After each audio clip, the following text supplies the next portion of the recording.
It's 4 minutes, actually.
Good morning, good afternoon, good evening. Welcome to the Hotspur Hood, wherever you are. Today, Planet Spurs. Once again, as we represent fans all over the globe. Watching at home, I'm guessing, I know there's people on a lot of different time zones. Our guests today are on different time zones. Having done a few shows with Jason, and we're going to see Delane later on from Total War Spurs. I know it's 9:30 in Australia. Eugene has mentioned that it's 7:30 in Malaysia. If you've seen Elias on a regular basis, he's from Malaysia too. So yeah, we got a huge fan base all over the globe. First of all, Jason, how you doing? How are you doing, my friend? Oh, I'm doing good, Tommy. Actually announced that me and my partner are having a baby girl.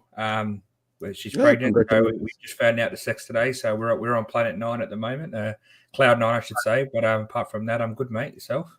Oh, that's brilliant, mate. Yeah. I'm wicked. One of my best mates just he's been trying for a baby for ages, IBF and everything, and he's got twins. He's got twins on the way. Oh, so it's like buses, isn't it?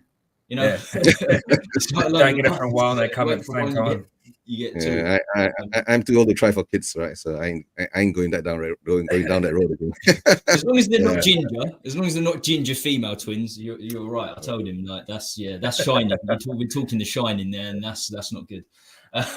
And Eugene, you haven't been on for a while, my friend. How's it going? Yeah. Haven't been on your channel for such a long time, right? I think the last time when I was on your channel, it was still called Tommy Talks Balls. That was such a long time. It can't be that long. It can't be that long. Yeah, it's been that long. I think you've been on once. I think you've been on once with a Hotspur. Maybe one. It's hard to. Yeah, I've changed the name 3 times, so it's hard to. I've been on Spurs Zone. I've been on Tommy Stockball. Now, yeah. To be fair, Spurs Zone was literally for like a month. It was literally for 1 month. But I did. Me and Eugene were doing a lot back then because I was doing a lot of midday shows, I should say. To start. So different situation back then.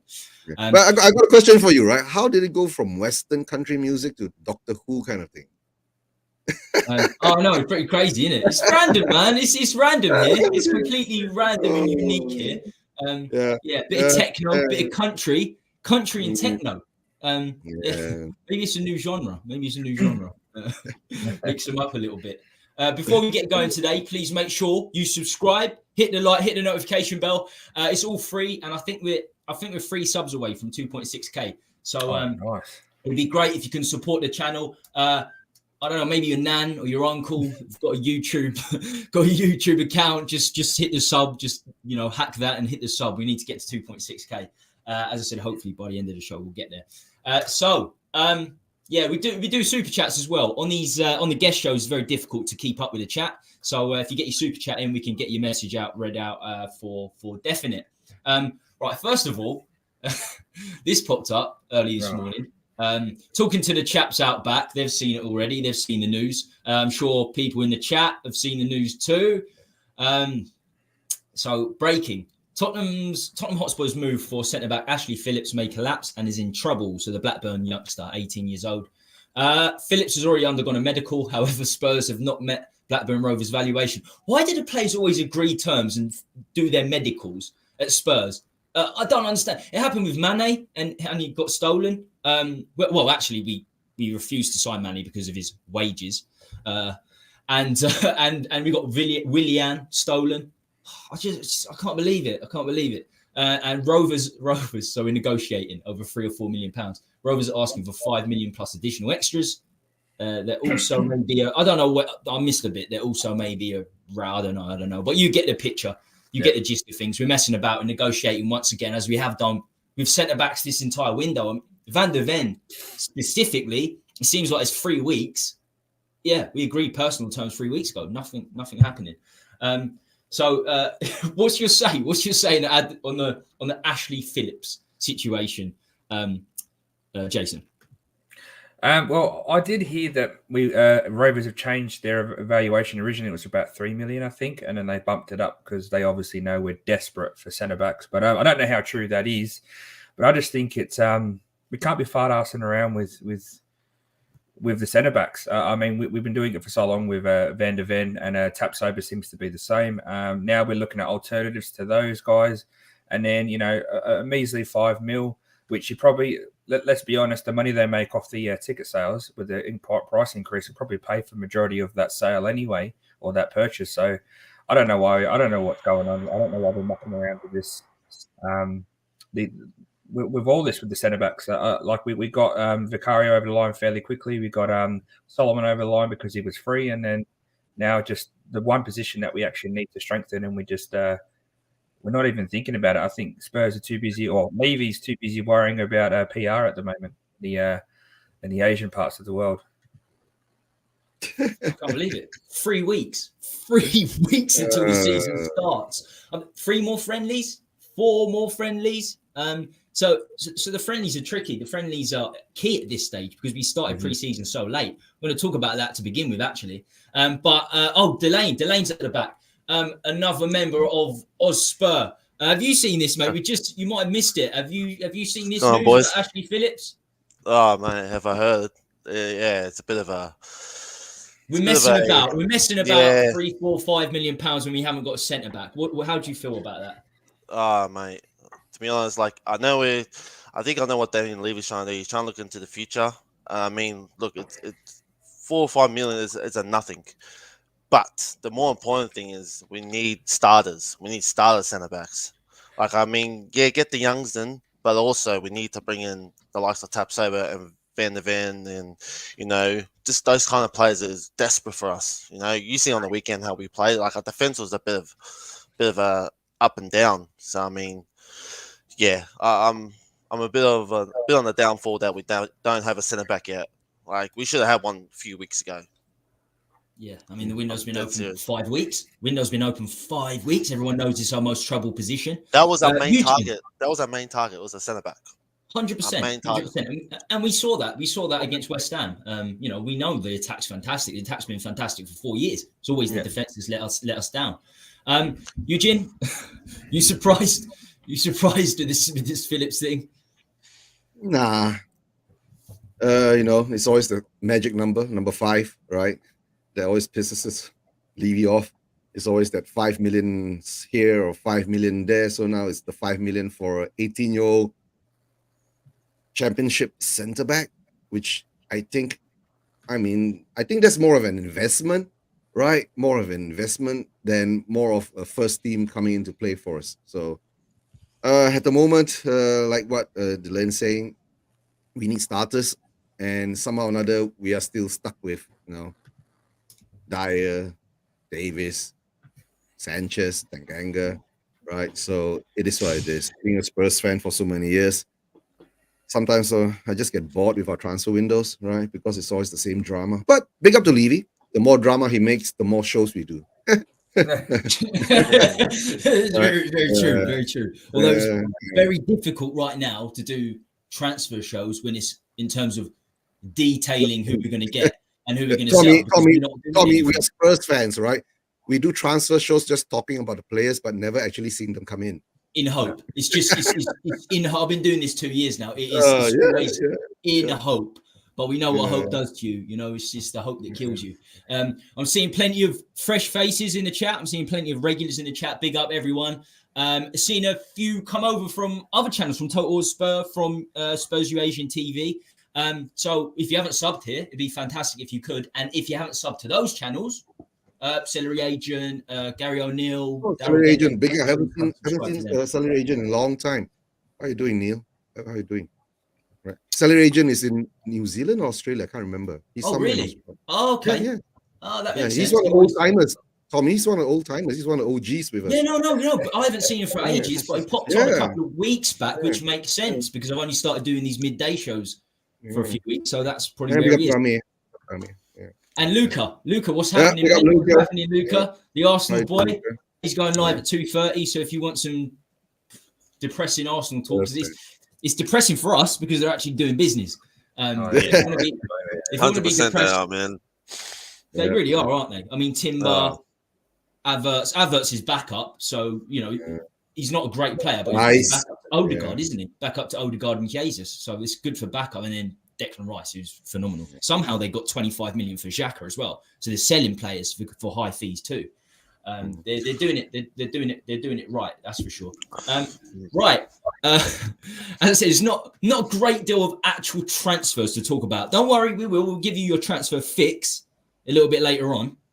But first up, Levy out. How do we get the Levy enablers on board? Because I don't think anyone's Levy in, but enabling Levy to get away with this thing time and time again. Jason, do you see a solution to this? Do you see, there's a large part of our fan base that protect Levy no matter what he does. Is there a way we can change that?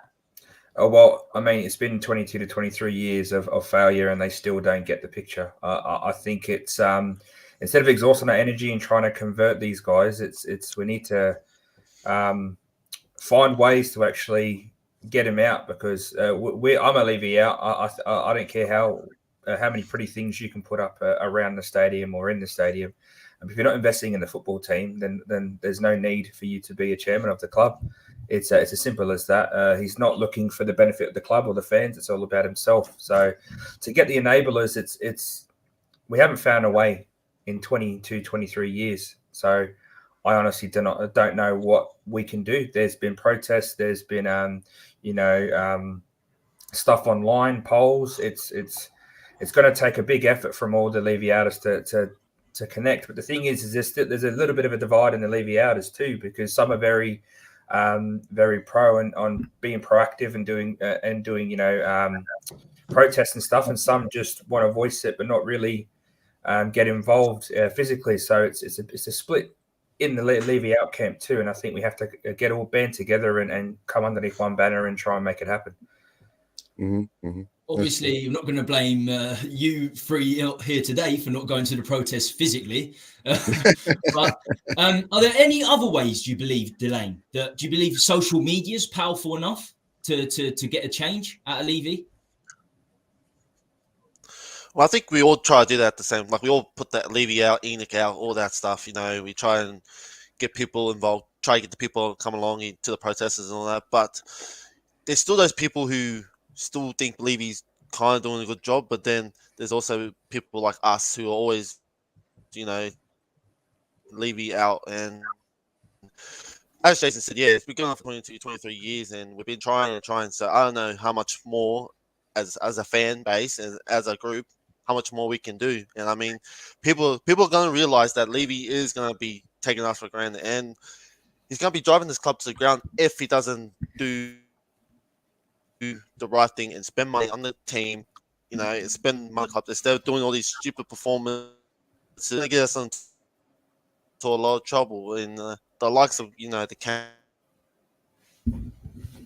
Canes and the Suns, all that, they're going to start leaving because failing each year if we don't, compete with those big teams. And yeah, look, I just don't know how much more we can do. We don't know how much more we can do to, get the voice out there, get the enablers out there. This is really hard to try and get everyone on board.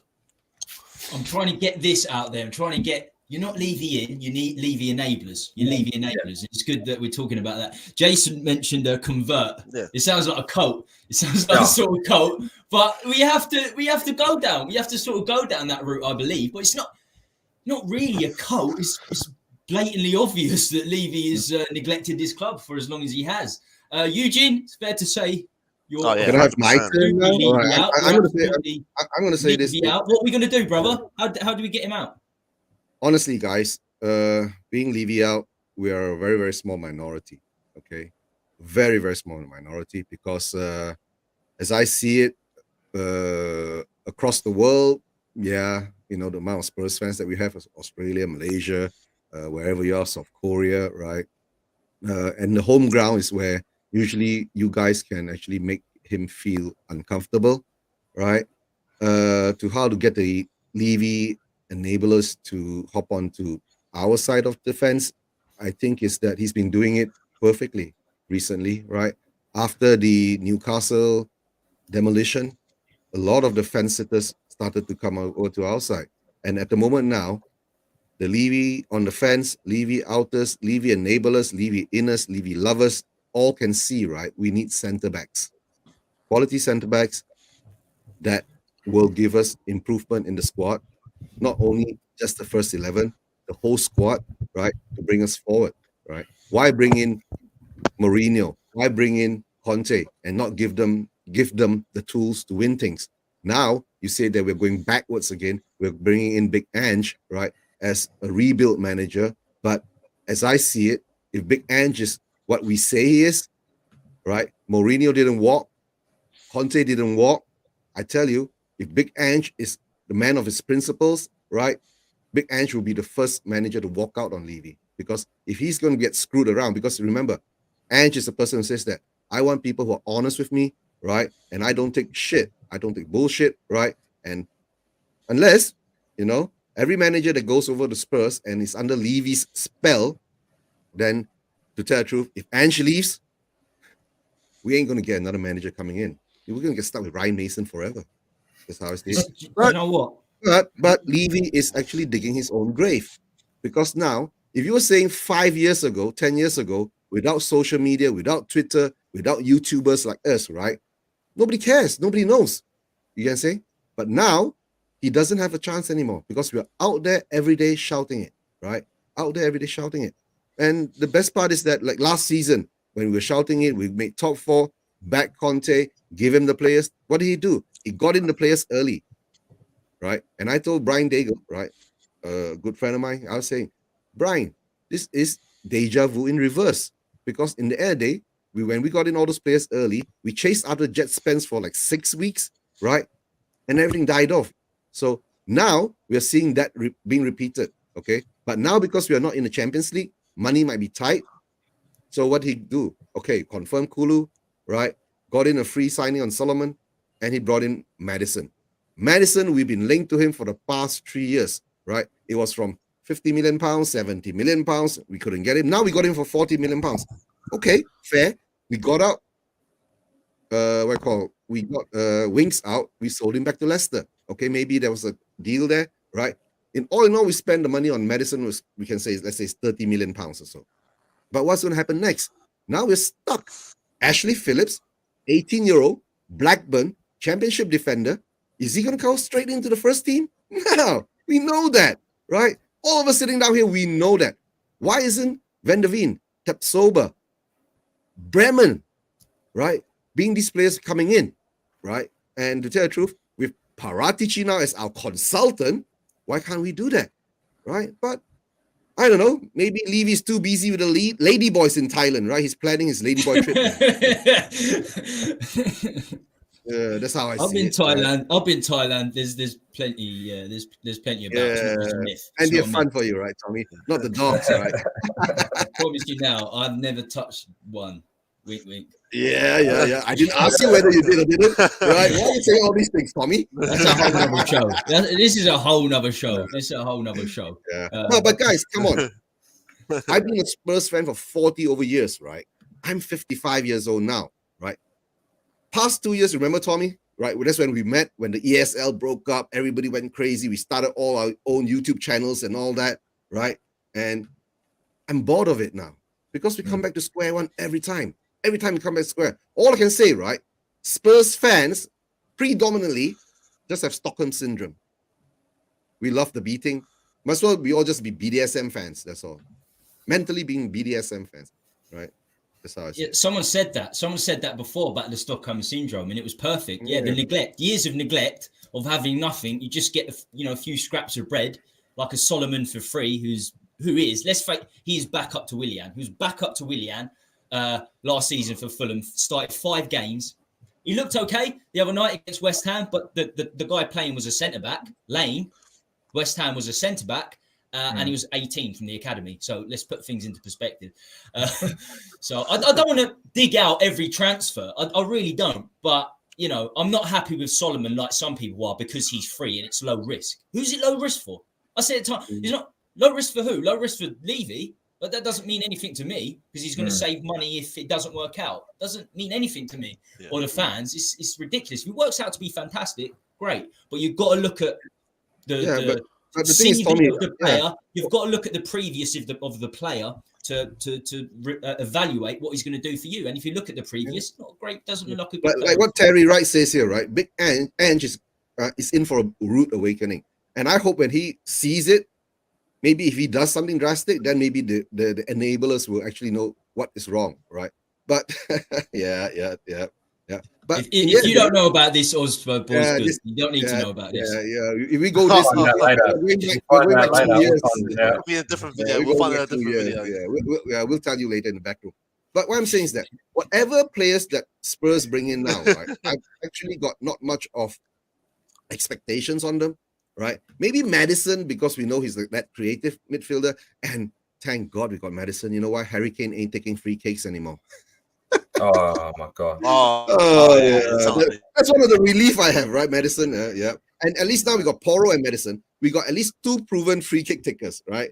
And that can relieve how you say it, Kane from his free kick duties. That's all. I'm happy for that. Solomon, I don't know, haven't seen. Vicario, he's supposed to be Lloris's replacement. I haven't seen played against, a Premier League side, right? Whether he can play out of the back, that's what he was supposed to be brought in for. It's all like wait and see for me, right? Big Ange, the players coming in. But, what we all know is that we need those center backs. Bring them in now. Don't bring them in when the season starts, when they can't gel, when they don't have the communication. And, we're going back to square one again.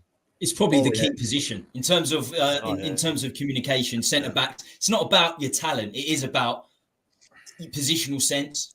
You don't even have to be the tall. People say centre backs. You've got to be 6'2", 6'3". The last 2 centre backs to win the Ballon d'Or were Cannavaro, 5'10", and Baresi, 5'9". Their positioning was so fantastic. Their unity with their defence was so fantastic. So if any position you need to get in first and foremost, even over fullback, even over goalkeeper, it is the centre-back position. Messing about. 3 weeks to go to the window starts.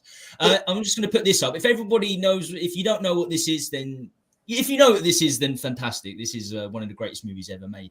Don't believe his lies. Don't believe his lies. Now, I'm going to just talk about, I'm just going to give my viewpoint in terms of the protest, because as Eugene said, I was at the first one with the whole ESL thing, Jose getting sacked for a Carabao Cup final. The turnout wasn't great. It really, really wasn't. The thing that made the difference for me, the huge difference, was in-stadium protests. I was at the Man United game and we lost 3-0. And the Levy out chant with Nuno in charge, and the Levy out chants were there. Must have been maybe at least a third of the stadium, maybe 50% of the stadium, I think it moved to, because everybody joined in. It's 30,000 people, 30,000 people. And it pushed Levy into a decision he had to make the following day. Nuno was sacked. He's never made a decision that quickly. So in-stadium protests really, really do make a difference. It's as simple as that. Online, even on Twitter, in my eyes, it got a US president elected, quite frankly. I mean, his foreign policy was based on Twitter. So social media is powerful. And again, if I reevaluate and put it back to Spurs, use Spurs as an example, it came to fruition the final day of the January window. We were linked with Porro the entire window. 2 days before the deal had gone up, the deal had been done. It was finished. It wasn't going to happen. And then I've never seen that many Levy out chants, because it was clear, even from the, let's say, Levy neighbours, we needed a right back. It was absolutely clear. And yeah, Levy out. Next day flies to Portugal, gets the deal done. It makes a difference. If you push Levy out in stadium, don't have to be at the protest, in the stadium, on social media, it really, really does make a difference. I'm not just saying that. This is not a quote. The proof's in the pudding. It really is. If you was watching Twitter at that time, if you was involved with Twitter and you saw the amount of disgust Levy got with the Porro deal not going through, it made things happen. It made things happen. I really do think it makes a difference. Right. Yeah. Okay. Eugene, you mentioned the Kulusevski deal. What I want to ask Jason is, I've heard many Spurs fans debating this in terms of the window, who we've signed. Do you put the Kulu deal and the Porro deal? Do you count them as summer signings? I don't know why we do. We shouldn't be kept. They shouldn't go towards the transfer, Kitty. They shouldn't. It's a deal that we knew was going to be happening 6 months ago, 12 months ago, 18 months ago in Kulu's position. And I don't understand why this always happens with these loan deals. We had it with Lo Celso, I think, as well, where we loaned him and then bought him after. It's a stupid deal because he looks good for a little bit. We buy them, and then they go, oh, it's towards that summer. We bought, we paid how much we pay, about 65, 70 mil for Porro and Kulu combined. Oh, that's 70 mil towards the squad that we've paid for. We wouldn't have had them if we didn't pay that. It's like, well, they should be separate. It shouldn't count towards transfers, but it does. And I guarantee that's why we haven't seen movement for centre backs, because they're looking to ship some centre backs out before, or players out before they get those in. I think that's what's happening. Or it's just a delay of, what Levy did with, the rumor was that Porro was signed so late in the January window because Levy didn't want to pay wages for the whole month. He knew the deal was going to be done. So he's like, oh, I'll wait till the last day and then it saves me a month of wages. Like, it wouldn't surprise me with this guy if that's what he does. He's so money oriented that he's willing to let the fan base, unite against him just so he can get a couple of pennies back in his pocket. And this, as I said, this myth of having Kulu and Porro's deals count towards a summer transfer, expenditure is ridiculous. It should be separate completely. Delane, do you back that up? I think a lot of people come from that side of things. That Porro and Kulu just quite frankly shouldn't count this summer. No, they shouldn't count this summer. Like we've had for certain amount of period now, and I just don't get why they've been added to that, transfer budget. Like, it just doesn't make sense to me. Like, we should be, if Levy really wants to get players out, he needs to really push them out.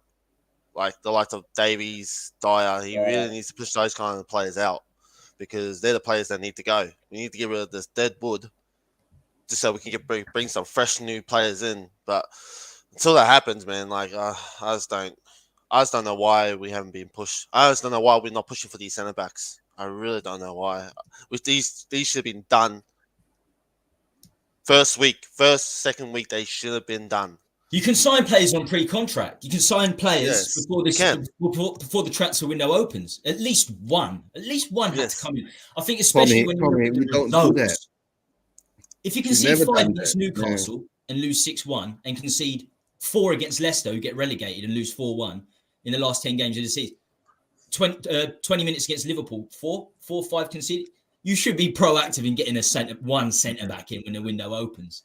I just can't believe it. I can't believe we're still talking about it. I haven't signed a single player. 5 weeks into the window. When it opens, people are like, oh, give him a chance. Then it's 1 week, 2 weeks. It's a long time. The majority of the window's gone. It's passed us by. But it's like in the first 2 weeks, we're always active, and then we just die off slowly. This has happened the last 2 years, the last two summers. But before that, it was the other way round, wasn't it? Yeah, it was. We don't do anything, and then the last 2 weeks we get it all done.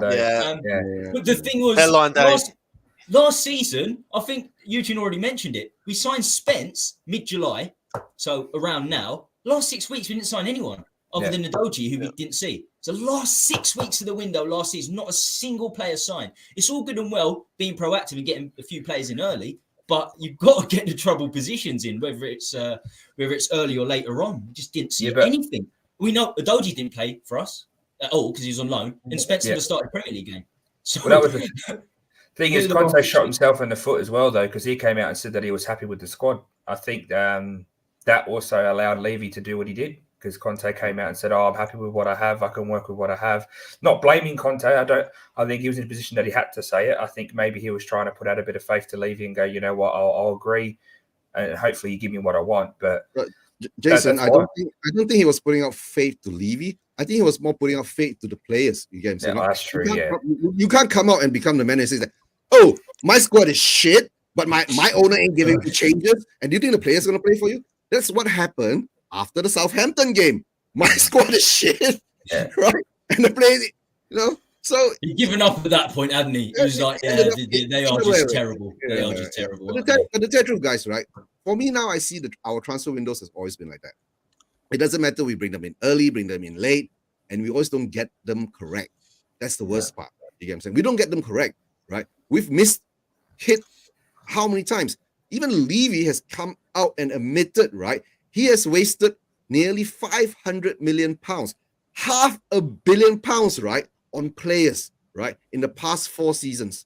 £500 million, guys. My question is that where the hell is the accountability for that, right? If you were CEO of a major corporation, right, and you blew 500 billion pounds, where would you be? Right? You'd be in jail, right? Or you'd be kicked out. But to come back to it, our transfer windows now, whether you want to count Deki in, whether you want to count Udoji in, whether you want to count, I mean, Matt, to me, is how I see it. Madison, Vicario, Solomon. These are the three players. Yeah. That's it this season. Until they bring in new centre backs, new players come in, then we get new players. All the rest of those players are old players. But maybe I'll give a slight leeway to Udoji because we haven't seen him in the team before. I can consider him new, right? Deki has played, Poro has played, but we're just paying for him now. But he's played, right? To me, they're still considered old to me, right? But don't worry, guys. Most probably on the 31st of August, about 10:59 p.m., right? Levy will squeeze in two centre backs that we don't even know who. Ryan Nelson. Where did they came from? Yeah, bring him out of retirement. Yeah. Well, you guys might know a little bit about him. He was probably a New Zealand legend, but I don't think they have too many footballers over in New Zealand, do they? The All Whites. Oh, bloody hell. He was actually all right in his prime. Actually, the only decent one is probably Chris Wood. You know, he's probably the only decent. He's a New Zealander. Oh, of course. Yeah, at the moment, Chris Wood. And actually, Ryan Nelson, once upon a time, was good. He was actually really good for Blackburn, but we got him 5 years later when he was 32 or 33. That's what we do. We always get the expired goods, right? or the fruits that don't ripe. We're like paupers. We act like we're top of the champion, like top half of the championship, lower half of the Premier League. We are not paupers. We do spend the money, but we just spend the money badly. You understand? Very poorly. How can you say that we are paupers when we spend 500 million pounds on players, right? Well, I'm not counting the net spends and all that. I'm just saying, if you spend 500 million pounds on players and you get a squad like what we have now, you'll be scratching your head. It's simple. It's simple why that happens. It's simple because we want a return on that 500 million pounds. That's why we sign young players. So we get a young player up, Sanchez, 20 years old, 45 million pounds. Ndombele, 22 years old. Now we come back. We say, Tommy, okay, we get 2 or 3 good years out of these players, then we sell them for double. So but we don't. Tommy, that's what I'm saying now. We don't. What's going to happen now, right? Look at Jet Spence, right? We bought him for 15, right? Plus add-ons 20 last season. Imagine Jet Spence is going to turn out to be a Troy Parrott, Jack Clark kind of thing, right? Ryan Sessegnon kind of thing, right? There's a whole list of players that we buy at that kind of price and end up we're just wasting the money. Yeah. You see? We're just wasting the money. Just want to say, boys, apparently breaking news, Ian just spoke out about the Kane deal. It's all over Twitter at the moment. Apparently he's been asked the questions and he's pretty much said he can't be relaxed and he doesn't think it's good for anyone for all these talks. So that could mean that the Harry Kane deal to Bayern may be on, with his comments of saying he's not signing for Spurs. What did I say? I put in a comment in Perchi's show earlier in the chats, right? I said, right, if Kane is still there and if he destabilizes Ange situation, right, what's Ange going to do? Ange will have to go to Levy and tell him, sell him. We can't have him here destabilizing. And if Levy doesn't sell him, watch Ange walk out. That's what I'm going to see. I'm going to walk out. He's pretty much said that no matter what Kane decides to do, it's about the team and not about Kane. So he's just going to move forward, which is what I want to hear, right? We all want to hear about the team. We don't want to hear about Harry Kane. You know, we're all mad. Harry Kane. Yeah, so we'll be talking about Harry Kane in detail shortly. Not Harry Kane, but in terms of the replacements, because we proactive is not a word you associate with Spurs, but we have to be if Kane is going to leave, because it looks like he really could be on his last few weeks at Spurs and he won't make it to the Brentford game, the opening game of the Premier League season. But we're going to touch on that. My say on the Kulu. I think Tommy's lagging. Yes, Tommy. Yep, his internet. He's lagging. He's lagging. We've got the channel. We're taking over the channel, guys. That's what we're going to talk about. Can I tell you about the dog stories? What happened? Are we back? Yeah. We go. Say the magic word, right? Say the magic word. Whenever I stream, there's massive building works going on behind me. So apologies. Quickly, I'm going to keep my bits short and sweet from now on. So Kulu, I actually do sort of class as a summer transfer because it wasn't obligatory in the first place. Porro, absolutely not. £25 million, that's fine. No way, because it was the last day of the January window. We knew it was mandatory this summer. Kulu's slightly different, 25 million. If we didn't pay the money, he wouldn't be a Spurs player. So, but Romero, apparently we signed him in 2 windows. That's just not the case. Yeah. Because again, that was mandatory. That had to happen the following season. So I'm very happy with Kulu, but it was a no-brainer, and I absolutely do not count Porro. The people that actually do use these as Levy signings, not Levy himself. It's the fans that will all constantly have Levy's back. These are the ones saying that these are summer transfers. Don't worry, more is coming. So yeah, the internet is rough here. I got to say, 41 people watching, 40 minutes in. Yeah. I think we got 22 likes. Get it up to 30 likes. And as I said earlier on, we're 3 subs away from 2.6K. So if you haven't subbed yet, it would be absolutely fantastic if you could. Lots of regulars in the chat. We've been joined by Terry Wright recently, audio artist, ancillary agent still there. Very difficult to read out the chat. Very, very difficult to read out the chat in these circumstances, especially with the internet being so bad as well. But I do solo streams on a Thursday and a Sunday usually, and there is complete interactivity. We go over a lot of the topics we went through during the week, and I know that people are obviously talking to each other. A lot of people that know each other in the chat as well. So carry on getting your chat in.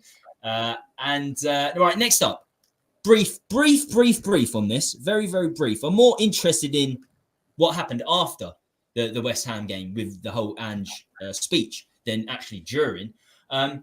But to start with, not on the performance itself, but are pre-season performances important for you? The results and the performances, Jason? I don't think the result matters. I think it's more about the performances on how the players play. But the thing is we're not playing in a setting where it is very highly competitive as well. Teams are trying out players. So I think you can take it with a pinch of salt at times. I think it's just a general thing of you see who's looking good, who's looking bad. Kind of for us, I think this season's about finding the play style, figuring out the play style, not deciding who's fitting into the play style. That's for Ange to sort out on the training pitch, because Lion City isn't going to be a team that if we smack 10-0, we're going to go, oh, we're the best team in the league. It's the games against Barcelona, they're probably going to be playing their semi-mid team, and the thing is, West Ham played a half youth team against us, then they still beat us. So does that mean that the under-21s for West Ham are better than our first team? I don't think so. I just think it's we can, but I don't think we can go too crazy about it in terms of the results. And it's more about getting us the play style in place for me. We're up to 2.6K. Thank you ever so much, people. Thank you ever so much. So Jason is saying that the results are not so key at this time of pre-season. Do you agree with that, Elaine? Yeah, I have to agree with that. We got to at least try. Look, we're coming into a new era. The Ange ball. His formation we got to try to get used to instead of playing that 3 at the back. So I mean, it's going to take time, but at the same time, like preseason training or preseason games are no really big thing, but it's good for the young players to come in. To have a go. And also get match fitness up. I think we just need to get our fitness up, match fitness, get ready for the game. First game against Brentford. I just think it's not really important. You want to get a good result, but then at the same time you want to put on a good performance as well. So I mean, the game against West Ham, you can't say that wasn't a terrible performance. That was a pretty decent performance we put on, and that's. I'm excited to see what more we got coming for, and plus with the Ange ball. So I mean, I'm excited. So, but at the same time, you can't get really too disappointed about if we lose or if we win or not. Eugene, what's your reaction to this? How do you feel about the whole of preseason? Okay, to me, it's very simple, right? Preseason is usually at the moment now, as I see it, Ange is new, so he has gotten to know the players, but he doesn't know what the players can do. So to me, I see this is more of a valuation kind of thing for Ange, right? To see whether these players will suit Ange style, whether they have the mentality to play the Ange ball, right? And whether the results are important or not, to me, I don't care. It's preseason because it doesn't, in the end, bring anything for us or to us, right? So it's in the end of the day, more of the performance evaluation, their fitness, right? Whether they understand what's Ange ball, whether they have that desire to play the Ange ball. You get what I'm saying? So at the moment, as I see it now, until maybe we get back to the United Kingdom after all this Asian tour is over, and then when we start playing Shakhtar Donetsk and of course Barcelona, right? Hopefully we will get more people. I mean, more. Ange will have a bigger grip on what he needs to do, which that brings in my fear, because earlier Terry Wright was saying Ange might be heading for a rude awakening, because he will say that I will need to get rid of A, B, C, D, E, F, G, but then Levy will tell him I can't get rid of A, B, C, D, E, F, G, but maybe you can get rid of A, B, or C, D, right? And that might upset him, and things might the wheels might fall off again. But I know maybe Ange will go forward, bring in the squad, play the style he needs to play, and we'll score a couple of goals and get humped a couple of more goals. That's all. With the defense. I heard about this. I didn't believe it. Yeah. They played some. They played some team, some non-league team in their own district or something like that. Yeah, Musiala got 5 goals. Yeah. I think 3 players got 5 goals each. I think Harry Kane would have. I think it would have been 54-0. I think it would have got double if Harry Kane was playing for him. You know what I'm saying? Yeah. That's 100%. Yeah, but to tell the truth, preseason, it's more of a marketing thing, as I see it. Right, Australia, Thailand, South Korea last year, Singapore. Right, it's all more on the marketing to sell jerseys, to build the the fan base of Spurs. But one thing Levy has missed out all these years, right? If you have half a brain, right? If you want the Asian market, fucking go and win things, right? Asians love to gamble. They love to bet. So if you win things, they'll support you. Why do you think half of bloody Asia is supporting Manchester United now? Because of that, right? Simple equation. Win things, you get supporters, right? Win shit, you get shit. That's all. A couple of chats I just want to read out here. So JR would have been 40-0 with Kane. You said that before me. I didn't steal it off you. Yeah. I promise. Good afternoon, everyone from Botswana. Yeah. Malifo. Yeah. Big up. Does everyone know Malifo? Does everyone know Malifo? No. He's a newbie. I'm not sure. Yeah. Yes, Malifo. Make sure you sub, my friend. This is Planet Spurs. We have all the channels, right? We have all fans here. Yeah.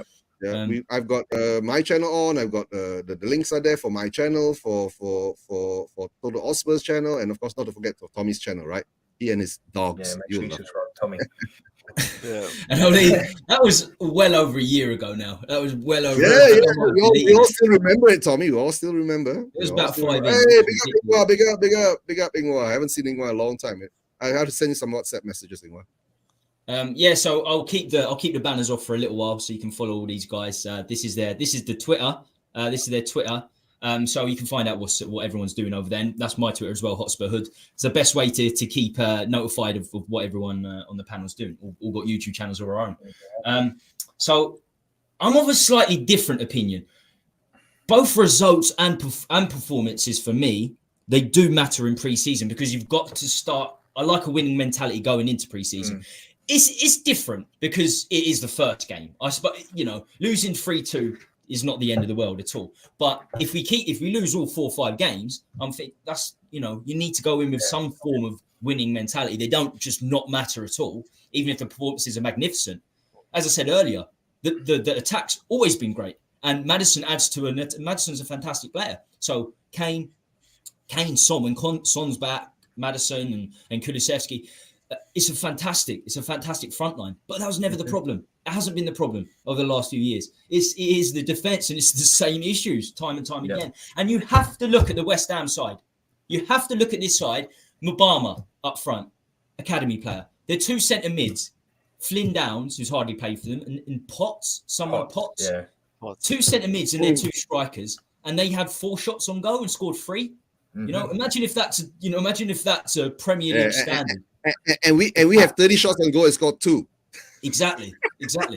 But Vicario. We go there. We're going to talk about Richarlison, right? 30 shots. Well, I'm not going to go crazy because Solomon might have played well. Vicario may have not played well. I'm not going to judge Vicario or Solomon based on that performance. You've got to look into a little bit deeper into pre-season. But saying this, we're late. We've started late these games. Yeah. Usually we start 2 weeks earlier and we get 5 or 6 games into pre-season. So the season's coming thick and fast. It truly is. What did we make of Ange's post-match? I think you can call it an apology. Jason, did you hear it? You know, the it's my fault that we haven't trained defensively along those lines. What did you make of that? I think he was waiting for backlash because of all the stuff that's going around the club at the moment. So he kind of did damage control for the players, which is what Ange's like. But he was pissed. He's on home soil. You know, he's had a lot of exposure out here in the last week or two. You know, had his own segment on the national news out here where they bigged him up. You know, even my partner's mum, her boyfriend decided to follow Tottenham. He knew I'm a Tottenham fan, then he saw it, and then all of a sudden half of Australia are Tottenham fans. So I think it was more of an embarrassment. Jason, we've brought more misery to people. Yeah, we have. 100%. We have, but I think for him, that interview just said to me that he's just taken the flak because he knows that the players are going to the players didn't play well enough, but he's taken it because he's on home soil. And I think for him, he was just disappointed that he's back home in his home country. Everyone's bigging him up out here, and the team didn't play probably the way that he wanted them to. But I also do think they didn't like most of the international players didn't come back until a couple of days before we left. So you can understand that. And I feel like some of the players were still in Conte mode. Like Kane kept dropping so deep in the first 20, 30 minutes. I was like, is he playing for Conte again? Like, is he playing CDM? Like, we've got Maddison and you're playing in the bloody centre defensive. So, I think he was on damage control and you know, the players are going to stand by him if he sticks up for him and takes the flak. Delane, what did you make of it? Yeah, I think he was just a bit disappointed in himself, but he's also a bit angry at the players, you know, especially our defense. Kind of let him down, but at the same time, he was doing a bit of damage control. He was trying to not make it such a big thing, you know, not blow out and, you know, try to blame everyone, blame Levy and all that. He was just trying to keep it to a minimum so he doesn't get in trouble.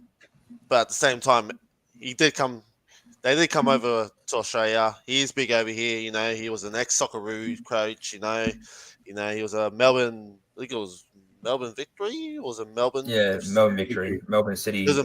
Melbourne City, yeah. So he was an ex-coach. So I mean, he's very popular over in Australia. I've even got some mates who I work with, and they're starting to turn to Spurs fans, which is, I told them not to. I said, you're in for a disaster if you do. You're in for a disaster. So I said, you can do it, but I'm just telling you right now, you're in for a disaster. So, I mean, look, he's very popular in Australia, you know. He's just disappointed in himself, but also he's just trying not to make it as a big thing and try and blame the players, which I think deep down we know he is blaming them, but he's just not going to come out and say it until things heat real high, and then he'll start, you know, doing a Conte in the interviews and start blaming either this, blame that. So, yeah, I think we just got, he's just going to be minimal to now until something really happens. You're killing me, Delane. You're killing me because now I've got it in my mind. Now you've got it in my mind that he's literally employed Ange to get the Australian fans on board. It wouldn't surprise me. Okay, hold on, guys. I'm going to put out a disclaimer to all Australian fans out there, right? Guys, don't buy the jersey, buy the replicas, right? Don't put money in the Levy's pocket, right? Don't even buy Spurs play, right? Try to get it off some stream, right? But what I see from Ange, it's good because number one, he is the manager. He's being responsible at the moment. He's taking all the responsibility as a good manager. He says that I not blame anybody, but I blame myself because I'm responsible for the rest of the team, for the staff, for the team, for everybody. It's my responsibility, right? The only other person, if I'm going to blame next, right? If I'm not going to blame the players, I will have to blame somebody higher because if he follows that hierarchical system, right? He will take full responsibility for whoever is below him, right? And hopefully whoever is above him will take responsibility for whatever happens after that. But for whatever Ange is going to do now, like what Delane saying, right?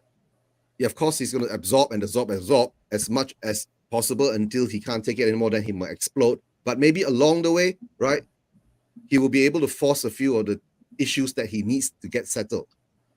Because he did say we didn't train enough in a set piece plays, right? We considered 2 goals because of the corners that came in.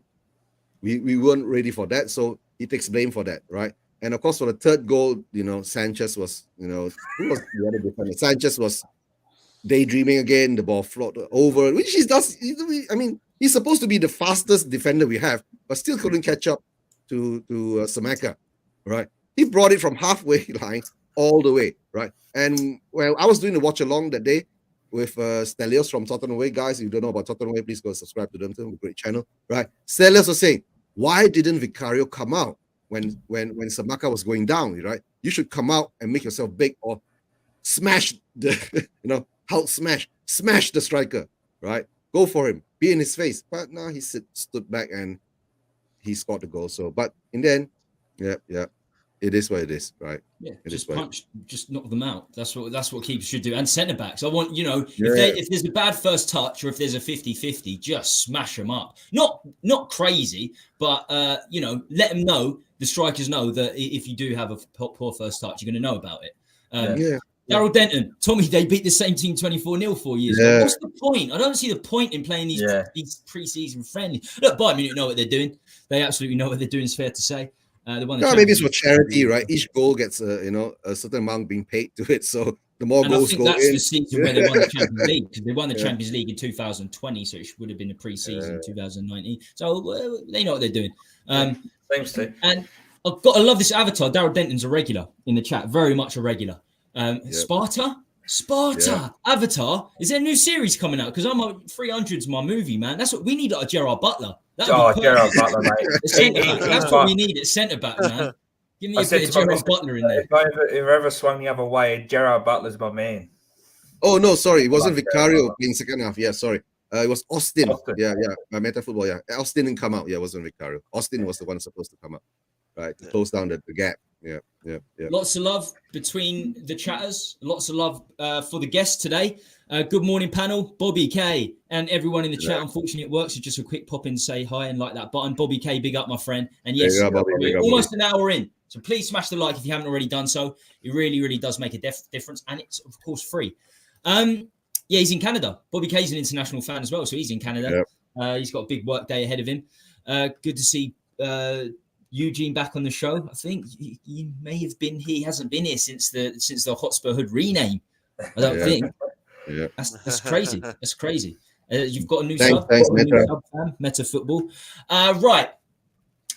In terms of myself, what I think of the Ange interview, I wasn't happy about it. I wasn't happy that he's taken the brunt for a defense that's just been shocking for years and years and years, especially on set pieces.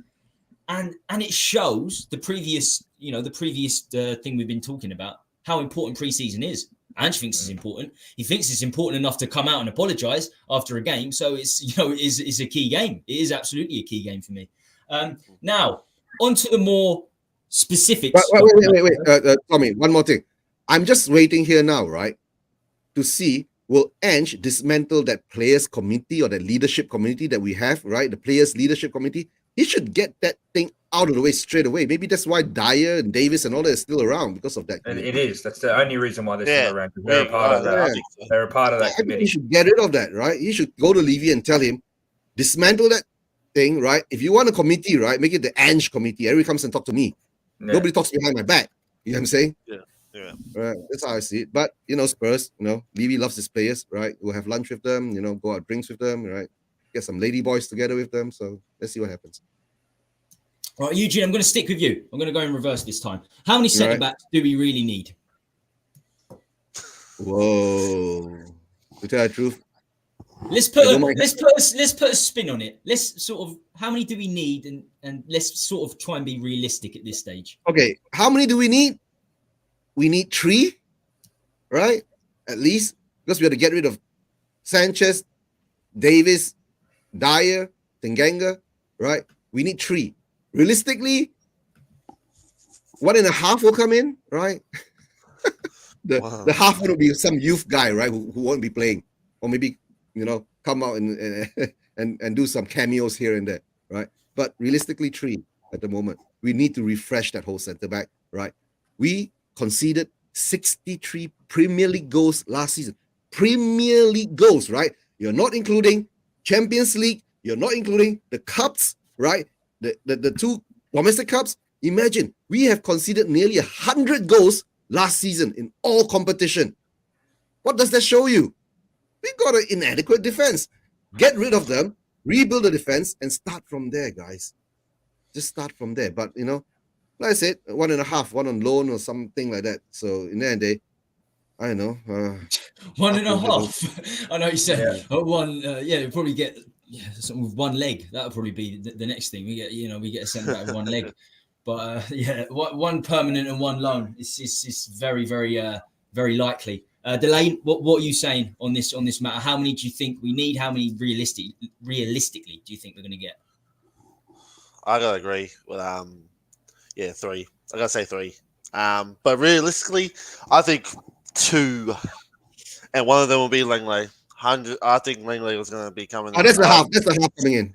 Oh, there you go. That's the half. That's the half. Yeah, that's the half. Yeah. So it's either going to be, I reckon, 3 we need, but realistically, we're going to get 2, and Langley's going to be one of them. It's either going to be a flick up between Tapsoba or Van der Ven is going to be that one.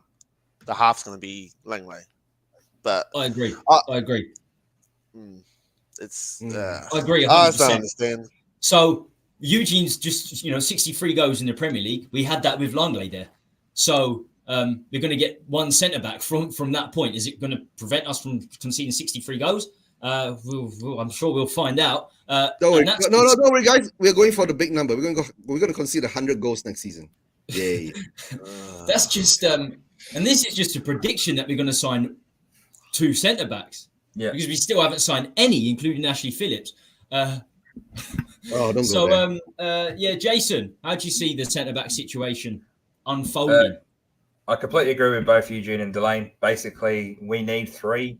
We're probably going to get 1 decent signing. I wouldn't say it's going to be a good signing. I think it will be a half decent signing, and then it will be either a kid or it will be Langley. And if we're going to go for Langley, it's going to sound controversial. I'd rather not sign Langley and keep Dyer until the rest of his contract, purely because that means we won't have either Dyer or Langley at the club next season. That's the only way. Jason, the sad part is, right, if you keep Dyer and not sign Langley, right, most probably Levy will give Dyer a 3-year extension after that. Yeah, I mean that's probably the scary part. Yes, it's the scary part, but we need to get it done, and for me, it has to be done before Shakhtar. It has to be. That's the for me, it's the deadline. It has to be done because we have Shakhtar and then Barcelona, and then the season starts, and they're obviously 2 decent sides. And while Barcelona is, Shakhtar might not be, but for me, it has to be done after Lion City. If we don't have it done by Lion City, we might as well not even get a centre back because we're going to stick with Dyer. It'll be Dyer, Romero again, and as people pointed out, Dyer's got no legs, and Romero will be in midfield, and Dyer will be trying to chase. The likes of Jesus, who's going to break through the line, and because we play a higher line with them. Romero Jason, Romero won't even be in midfield. Romero must probably get red carded, and he won't be even playing. Well, no, I'm saying he'll push that far forward to try and take someone out. That will be just Dyer back there. The way we were playing, our wing backs, our wingers were fullbacks. Were pushing so far forward to overlap that it'll just be Dyer by himself with maybe Basuma that was protecting the back. So it's likely one. We're going to get 1, and then what will happen is Romero or the new guy will get injured, and then Dyer will be back in the team, and we'll concede more than 63. And you think about it, 63 goals in a 38-game season. It's 36. I think it's 30. No, it's 38. It's like 1.7 goals per game that you're conceding. Nearly 2 goals a game we're conceding. You can't get into Europe. You cannot get into Europe like that. You can't. No. Europe? What are you talking about, Tommy? Don't be delusional, Europe. Come on, wake up. Right. Neil Warnock. This is fantastic. Neil Warnock said he wouldn't swap his Huddersfield defence for ours, and they almost got relegated to League One. Neil Warnock gets a lot of flack, but the guy's been a manager for 50 years. He warned us about Jed Spence. He said, this guy's attitude, he's toxic. That's why I loaned him out when he was the Middlesbrough manager. He loaned him to Nottingham Forest. Okay, he had a good season at Nottingham Forest, but he warned people. And then Spence had a little dig at him on Twitter because or somewhere else on social media because he signed for Spurs. And Warnock was like, "Oh, fair play. I hope you do brilliantly." He didn't get a single start in the Premier League. So this is you need to listen to managers that have been around for 15 years. Is he in the squad? Is he in the squad for the friendlies? Who? Yeah, Spence. I don't know. I don't know now. But he's certainly not gone. So I don't think we're going to sell him. Whatever happens, he'll probably be loaned out. I'll be very surprised if he wasn't loaned out. Most probably he'll get lost in Thailand somewhere in Bangkok. Right. So centre backs, how many do we really need? Yeah, we certainly need 3. The best we're going to do, I completely agree with everyone. The best we're going to do at this point is 2, but I said that at the start of the window. A proven one was key. Like a Laporte or a De Vrij. I know De Vrij started a new, he signed a new deal. Inter on De Vrij. De Vrij and Laporte just on his contract left, right? And we won't even want to pay the money to get him. No, he was free. He was free. He was free. He was free. Same with Ndika. Ndika was free, but we won't get De Vrij for free. What's wrong with us? Roma picked up Ndika for free as well. He will be a decent signing. Been looking at. Yeah, we if we picked up Ndika and De Vrij, I'll be someone like that. A Laporte, a De Vrij, or Ndika would have cost a lot of money. De Vrij and Ndika certainly wouldn't have. Was it Skriniar on free as well? Skriniar was, but he signed for PSG. No, but he signed a free contract. Yeah, pre-contract, but. I think in February, when your contract's got 6 months left, you can sign a pre-contract. And I think I didn't know, I wasn't aware because I was still saying, but he did. He signed for PSG before. But De Vrij only signed a new contract. Yeah, why didn't we sign a pre-contract with De Vrij? Why didn't we sign a pre-contract with? Oh yeah, I forgot. Paratici was going to jail at the time. I don't know how he's still a consultant considering he's in jail. I don't know how that works. No, he's not in jail. He's going to jail. And Ndika was a no-brainer as well for me. And left-footed, 6'3", 6'4", was fantastic in Bundesliga. So I wanted an experienced player. Doesn't have to cost a lot of money, and a tap sober. So Ndika for free or De Vrij for free, and tap sober 40-50 million pounds. I think that's fair. If you need to improve your defence, I think that's more than fair. And if we're going to get Longley on top of that, that's fine. £5 million. If they're in 3 centre backs, that's with Romero. I'm happy with that. But just Longley and one other, no, definitely not. Right. Do you think? Actually, I'll start with you again, Eugene. Do you think it's our inability to sell players, especially at centre back? We haven't sold anyone. We've only sold Winks in the entire squad. To why we're not bringing any new players in? That is the question, right? But why are we collecting them, right? If we can't sell them, get rid of them. Why we keep collecting them? We keep collecting and collecting. Selling any of them. Yeah, right. No, it's like, why? That's my question, right? At the moment now, right? Why did Davis get a 3-year contract extension last season, right? He should have been gone this season. At least getting some fresh blood then. Nah, because Daniel Levy can't lose out money on players. His business model is, right, if I buy you for £5 million, I have to sell you for 20. If I buy you for 20 million pounds, I have to sell you for 50, right? Imagine Ndombele, we bought him for 60 over million pounds. He should be sold for 120 million pounds. But he's still here. That's how I see it. We can't get rid of players. It's because it is what it is, all right? We have this bad player business model which has haunted us throughout, okay? We sell one big player instead of getting 2 good quality players. We go out and buy 7 players and maybe 1 will hit up. And then we get stuck with the rest of them for the rest of eternity. That's how I see it. So, yeah, ain't getting out players is the problem. Ain't getting in players is the problem. So, who's the problem? Read it. Right. I'm seeing lots of new people in the chat, and I think this is bang on as well. I agree with everything Eugene's just said. And, Dyer is the roadblock to sign a new centre-back. Dyer will be starting, no doubt. He could even be the club captain. If Kane goes, Lloris goes, Lloris is going. Could be the club captain. It's an absolute... I don't know who else you're going to give it to at that stage. I think that would be the guy. If clearly we rate him. We've rated him for so long. The club love him. So... I think he's such a good none of us fans love him, but I tell you now, he will start because he was in front of Longley with Conte. So it was in front of Longley, and then if we only sign one more, like a Van der Ven, who I think it will be very inexperienced, even if Van der Ven turns out good, if Van der Ven or Romero get injured, Dyer's coming straight in as a third choice. Dyer is going to be there next season, and he's going to get a whole lot of first team football. You wait. If he can't defend in a 2, in a 3, because he doesn't engage. Imagine how we'll be in a 2. I saw the early stages with Nuno. We all did. Romero and Dyer in a 4. Yeah, It was bad. It was rough. It was very, very bad. So that should be. We played against Newcastle, but wasn't he in the 2 and we played against Newcastle? It was him and Romero. Possibly, yeah, probably. Yeah, we went to a 4. People crying out, why didn't Conte go to a 4? Why didn't Conte go to a 4 and play more attacking football? Conceded 5 in 20 minutes, which is, I think, a Premier League record. Oh, that was under Conte.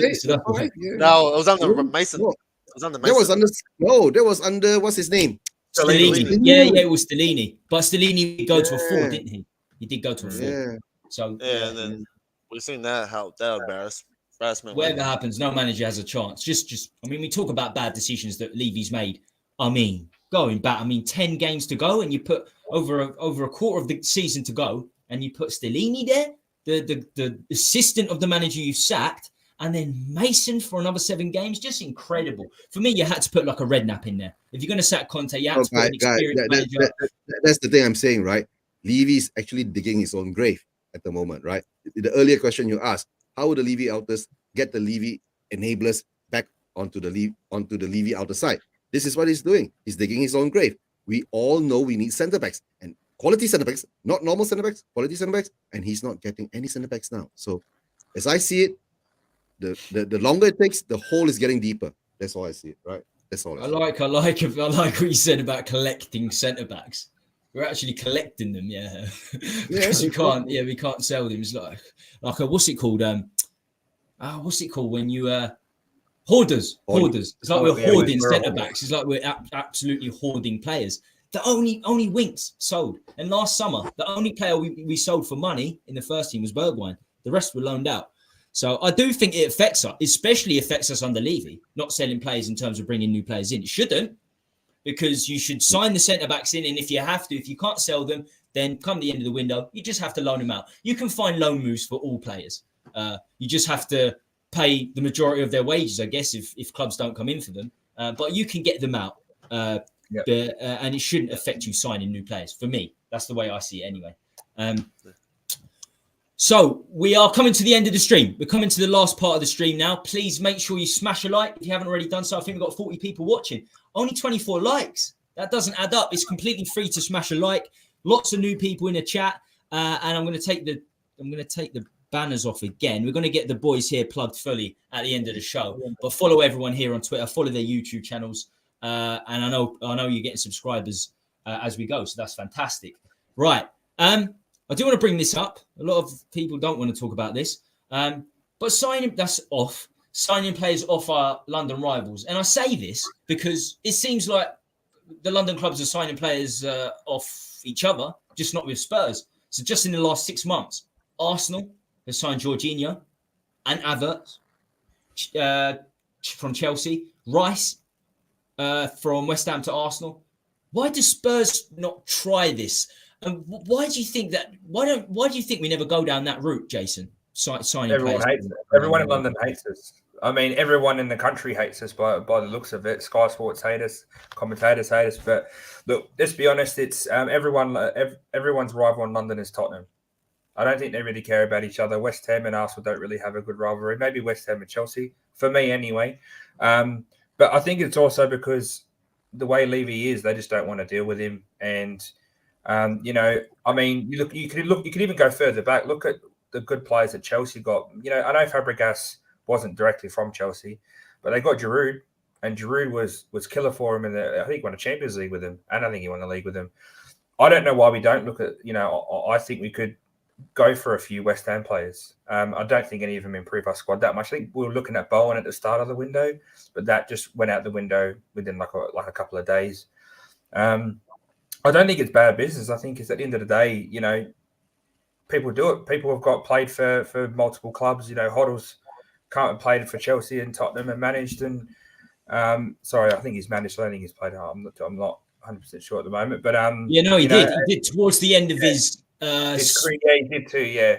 Yeah. But I don't know why we don't open up that avenue. Like even with Fulham, I think the only player we've bought across London has been Sessegnon that I can remember in the last 10 years. We have, even like Crystal Palace, we could have had Zaha a couple of seasons ago. We didn't when we needed a left winger. Didn't get him. We could have gone for even like the other things. We're looking at Anderson now from Crystal Palace, but we should have got him when he was at Sampdoria, and now we're looking at him now. It's not just the big teams like Chelsea, West Ham, and Arsenal, the bigger teams in London. It's the lesser teams as well that have good players that we don't see, like Rafinha in Fulham. We should be going for him. They're centre defensive. Right. Yeah, I mentioned this whole, Spurs not really signing players from London clubs. We're linked with so many Chelsea players. Like every window, we're linked with loads of Chelsea players. So it's Gallagher, Ziyech as well, both still playing for Chelsea. We've been linked with Ziyech forever. And the talk is Gallagher could be going to Spurs or West Ham. Do you think that's a possibility, Delane? Would rather Douglas. To me, I don't mind Conor Gallagher. I think he's very attacking minded. So I mean, he does have an engine on him. So he does move around the field a lot.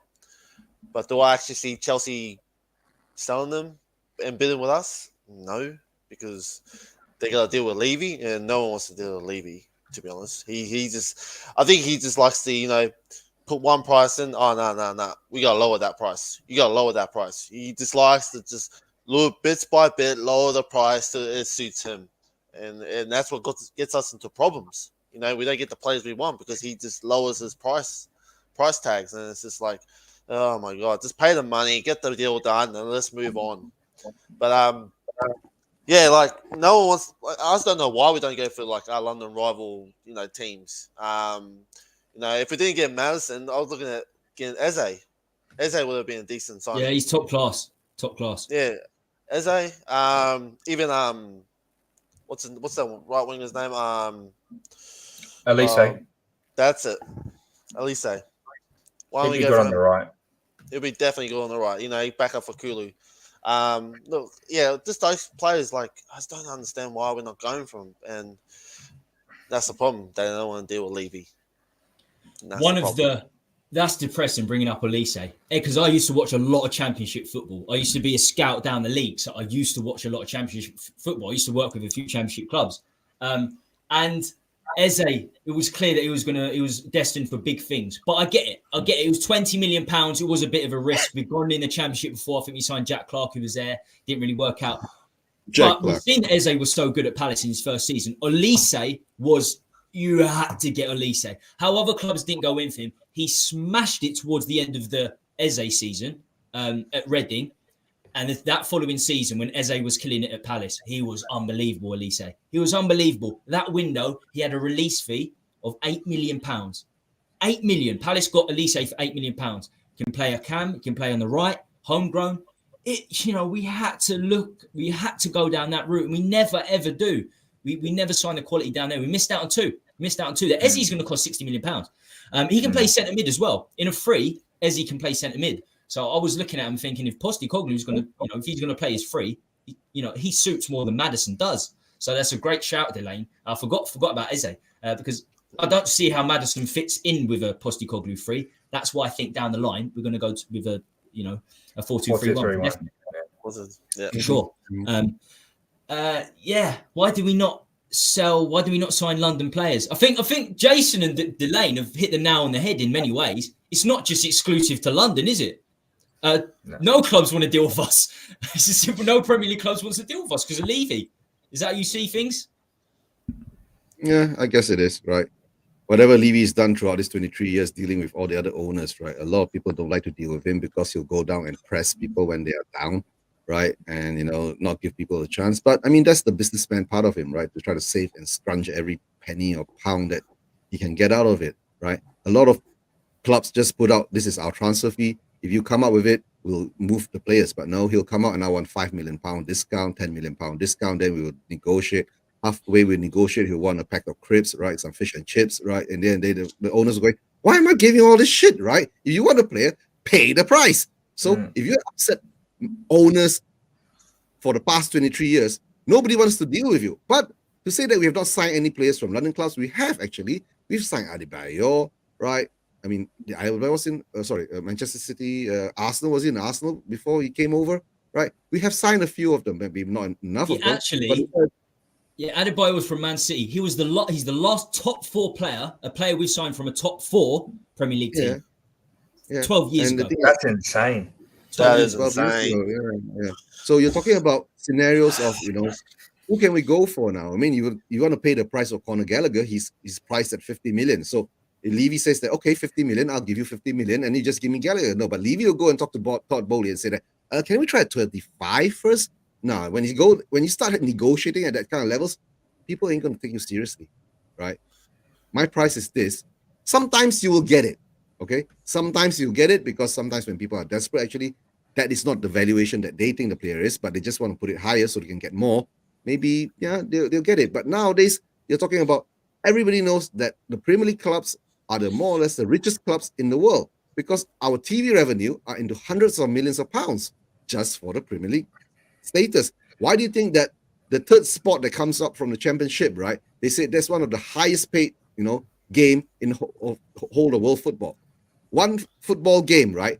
If you make it, you get 150 million pounds in one game, right?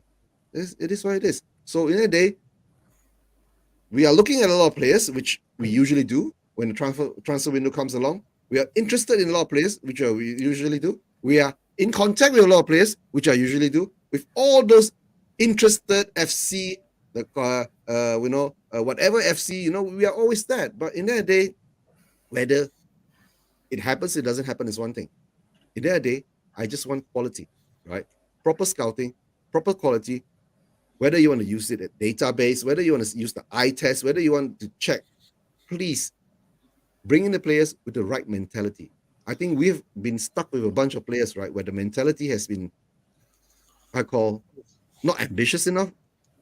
We're okay when we're there, right? Because the owners set this level for us, so we'll reach there. We're not going for the next 2-3 levels because it is what it is. That's why we're stuck here now. And the worst part is that we've been stuck with this bunch of players for so long, right? They become part of the furniture which you can't get out. They started to have roots. It's like a plant where you put in, and then now the roots have gone so deep you can't get them out. How are you going to dig them out? Bring a chainsaw, chop it all off. You have to be drastic to come away, right? If not, it is what it is. We'll still be like this for the next 5-10 years until Levy gets kicked out, right?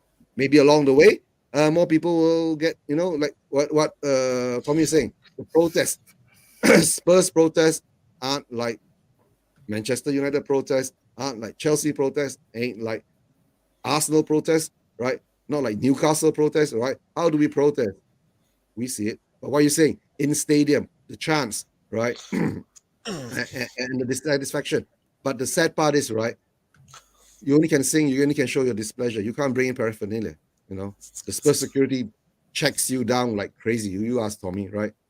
And they pat you down. They think you're bringing I won't say that word, but, there's something dangerous to bring in the stadium, right?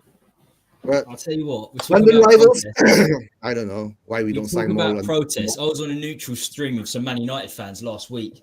They got nearly 10,000 people to a protest because they didn't like their home shirt this season. They don't like their home shirt.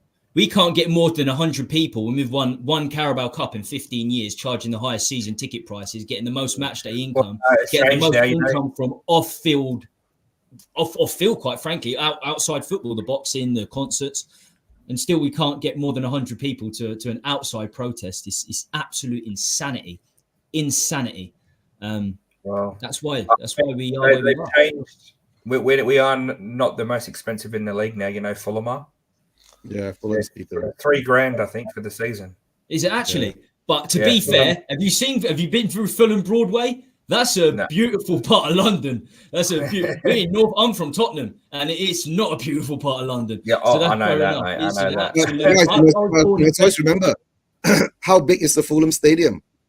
They are hosting 30,000 people. It is a stunning stadium as well. When I used to do my scouting, when they were in the Championship, it was relatively cheap. So it was like £30 a game. So after my scouting in the morning, I used to go watch the games. Beautiful. My favourite stadium. They've got a cricket pavilion in the corner. So unique. On the Thames. Literally on the Thames. And it's Chelsea. It's Chelsea. It's the wealthiest part of London. Tottenham isn't. That's for sure. Definitely. I wouldn't. Yeah. But they are redeveloping too, right? Fulham, if you're not mistaken. Yeah, they've got a new stand as well. Yeah, they've got a massive. Yeah, they've got a massive new stand. It is a beautiful stadium to go to, Craven Cottage. Right, and they're almost finishing above us, aren't they? They'll probably finish above us this season with the money they generate from it, because they'll use the money to generate it, and they'll sign players with the money they generate, no doubt. But we don't. So in terms of I agree with everyone here. I always put a few notes up, a couple of notes, and my note of why we don't sign players from London was the fact that it's not exclusive to London. It's just that we're linked with a lot of players from London, and we never ever sign them. We're not willing to pay £40 million for the likes of Gallagher. Nobody wants to work with Levy. No one in the media, no other clubs. It's this constant negotiating. Look at Sir Alex Ferguson. Sir Alex Ferguson cut ties with Levy, messed about with Berbatov to the final day of the window, which didn't suit anyone. I'm hearing this. Levy's a master negotiator on social media, Spurs fans. But it doesn't suit us. It doesn't bode well for us. You might save £1 million or £2 million. The Berbatov one went on and on and on for 6 weeks. We wanted 30 million. We didn't get 32, 33 million. We still got 30 million. We had no time to get a replacement. Same thing. It doesn't serve anyone well unless you're happy to see Levy as a sort of only fools and horses Del Boy type character. Why does that make me happy as a Spurs fan? What does that do? I don't understand it. I really, really don't. I actually think that Gallagher's a very, very good player. I think he's a top player. Somebody's put Alex Scott in the chat. I would prefer him because he's younger. He's 15, 20 million pounds, can play all along the three positions. He's a Tottenham boy. And he supports Spurs. So centre defensive midfield, centre mid and cam. He's played all positions in the three for Bristol City this season. Homegrown, young. Yeah, but why haven't we gone for him, right? We should have gone for him because Alex Scott is the perfect type of player for Levy, right? Young, more or less 15, 20 million pounds. If he does well, he'll become a 40, 50 million pound player or 60 million pound player or 100 million pound player in the next 2-3 years' time or 4 years' time. But the thing is that somehow or another, after what happened the past, to tell the truth, right, we've overspent. We've spent 500 million pounds on useless players that can't produce for the managers that we had. Now we've come to the stage, right? We've got a manager, right, who is not the elite manager, but he's more the rebuild manager who has got an attacking style of football playing manager. But we're stuck with a whole bunch of players who are all defensively, mentally groomed for the past 3 to 4 years. You get what I'm saying? That's why when we saw the friendly, why is Kane keep coming back and playing the Maddison role while he should be in front and let Maddison play his role? Maybe they're still in that transition player. But a lot of coaches are saying, if you're a professional, you must know that when you're told to do A, you do A. You're not going to do B, C, D, and E and go backwards, right? But like I said, maybe our players that we bring in mentally not professional enough, right? And to tell the truth, you could be a baller, you could be this, you could be that, but socially in the background, mental health and all that, we do not know what the players are like in the end of the day, right? So we are stuck with a whole load of them, right? At the moment, you're talking maybe 10 or 12 players that we want to get rid of, but we can't do it in one single window. That'll be crazy, right? You always say we can't do it in one single window, and we never do, even sell 3 or 4. So, you know, the idea is you sell 4 this window, maybe 3 or 4 next window. It's only ever 1 or 2. The rest are just loans, and they all come back. Chelsea have got 11 out. Chelsea have gotten 11 out so far. They've got 15 out. They've got, if you look at the release players as well, they've got 15 or 16 out. It's incredible. They've signed like 30, 40 players last 2 seasons. Yeah. So the getting players out, that was the ambition. That was the target this summer for Chelsea. Move players on, get rid of the deadwood, then perhaps bring a few players in because they need to financial fair play because they literally can't spend any more unless they receive it. So they've signed in that time. They've signed Jackson from Villarreal, who's top quality. They got him for £30 million because he had a release fee. He's worth 60, 70 million pounds. He is Jackson's quality, and they got Nkunku from Leipzig as a cam. So the 2 players I have got are fantastic. They've got 15 players out. Now they're gonna really start spending money. That was their target, and that was the obvious target for them. The obvious target for us was centre backs. Nothing. But that's the thing. That's the thing, though. Chelsea have a target, and they've gone straight for it. They've done everything they could to get their target, and then lo and behold, we talk about it all the time. The same old with Tottenham. It's we as fans, we know what we need. I'm sure the personnel behind the scenes that aren't in Levy's pocket know what we need. But at the end of the day, Levy decides that he knows best. Right. Final topic today.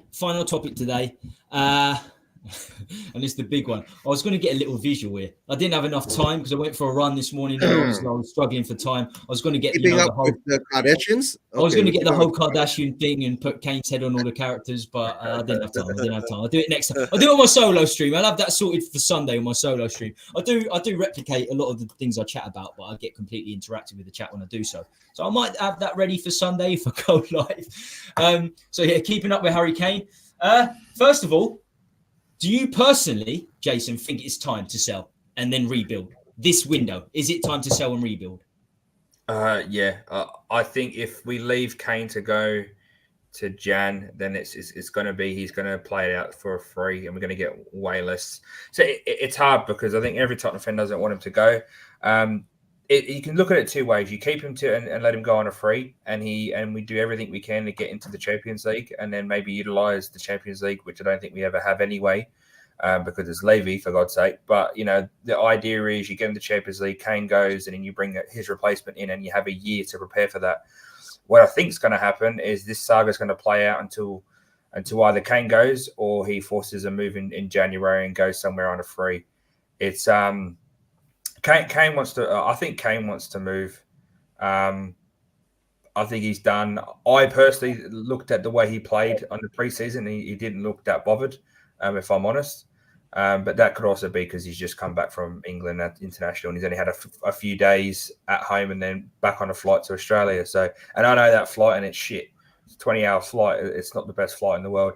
But I just want it to end. I think we all do. I think everyone wants just clarity. We all want to know what's happening, and that's it. Move on, because the longer we take dealing with this Kane saga, the worse it's going to get at the end of it.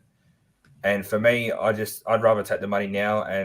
But the thing is I don't know if we have a plan for a backup striker. I think Ange's plan's always been to have Kane there, and that's where it's like hopefully we have if we do it, it needs to be now, so Ange can bring in someone or bring in the players he needs to replace it, because I don't know about Richarlison.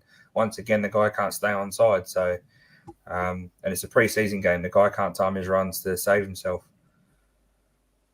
Yeah. Right. Wild Dead Wolf puts, if Liverpool can sell their captain and Fabinho 40 mil, then can be done. Just talking about, just going across the league now. Liverpool, their target has been, it's done almost. They need one more centre mid.